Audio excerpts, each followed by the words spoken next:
Kemudian surat An-Nisa ayat 93 Allah Subhanahu wa taala berfirman, "Wa may yaqtul mu'minan muta'ammidan fajazaohu jahannam." Barang siapa yang membunuh seorang mukmin dengan sengaja tanpa alasan yang dibenarkan dalam agama, fajazaohu jahannam, maka balasan bagi orang yang membunuh tersebut adalah dimasukkan oleh Allah Subhanahu wa taala ke dalam neraka jahannam. Surat An-Nisa ayat 93 ini Pak, menurut Imam Al-Baghawi dalam tafsirnya, ayat ini turun kepada seseorang yang bernama Miqyas bin Subabah Al-Kinani. Dia dari kabilah Kinanah. Namanya Miqyas bin Subabah. Dia masuk Islam.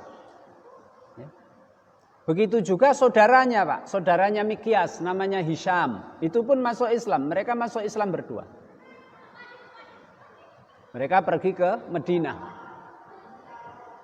Ternyata saudaranya Hisham itu didapati terbunuh di kampungnya kabilah atau suku Bani Najjar. Bani Najjar kan di Madinah. Melihat saudaranya yang bernama Hisham ini terbunuh di kampungnya Bani Najjar, Miqyas bin Subabah ini mendatangi Nabi lapor, "Nabi, saudara saya Hisham, saya dapati terbunuh di kampungnya Bani Najjar."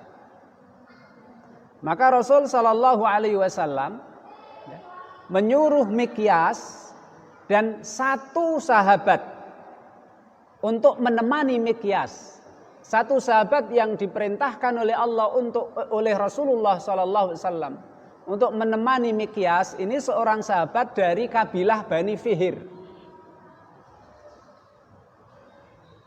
Mereka berdua diperintahkan oleh Rasul untuk pergi ke Bani Najjar untuk menyampaikan pesan Nabi Muhammad Sallallahu Alaihi Wasallam. Apa pesannya? Ya. Bilanglah kepada kabilah Bani Najjar supaya mereka menyerahkan pembunuh Hisham kepada Rasul agar Rasul menghukum qisas. Atau kalau memang Bani Najjar itu tidak mendapati pembunuh, ya sudah.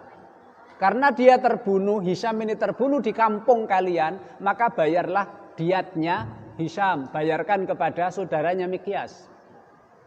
Kalau memang kalian tidak tahu siapa pembunuhnya, karena dia terbunuh di kampung kamu, bayarlah diat ya, kepada saudaranya yang bernama Miqyas ini. Kemudian Bani Najjar Pak mengatakan bahwa kami tidak tahu siapa pembunuhnya. Kami sudah mencari di kabilah kami, ternyata nggak ada satupun yang ngaku dan tidak ada saksi, tidak ada bukti, tidak ada yang tahu. Dan Bani Najjar ini Masya Allah taat kepada Rasul. Sami'na wa ata'na, kami taat. Meskipun di kampung kami nggak ada saksi, nggak ada bukti, kita nggak tahu siapa pembunuhnya. Kami akan sami'na wa ata'na, kami akan bayar diatnya Hisham. Akan kami serahkan kepada saudaranya Miqyas, yaitu 100 ekor unta. Akhirnya Pak, Miqyas pulang membawa 100 ekor unta ditemani seorang laki-laki sahabat Nabi dari kabilah Fihr. Mestinya kan masuk ke kota Madinah Pak, tapi dia tergoda oleh setan. Apa godaan setan itu Pak? Ya. Dia nggak rela, kurang puas dia mendapatkan diat 100 unta, dia nggak puas.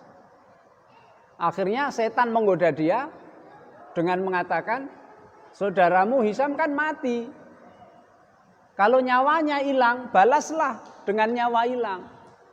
Jadi kalau saudaramu mati, kamu harus membunuh satu orang sebagai ganti dari saudaramu.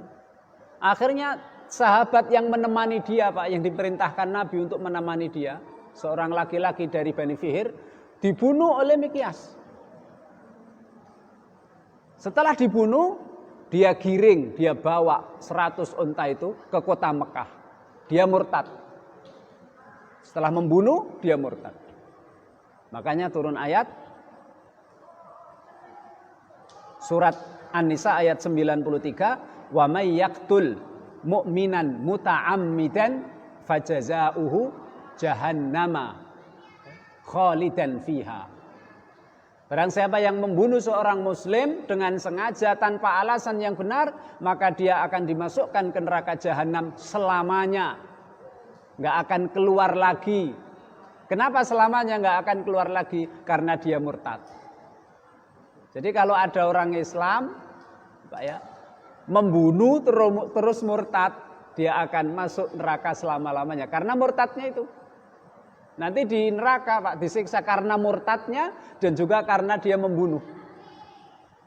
Tapi kalau seorang muslim dia membunuh saudaranya Islam dan dia tidak murtad, dia dosa besar, dia terancam disiksa oleh Allah di neraka jahanam karena dia Islam, maka dia tidak akan kekal di neraka jahanam dan dia pasti akan masuk ke dalam surga.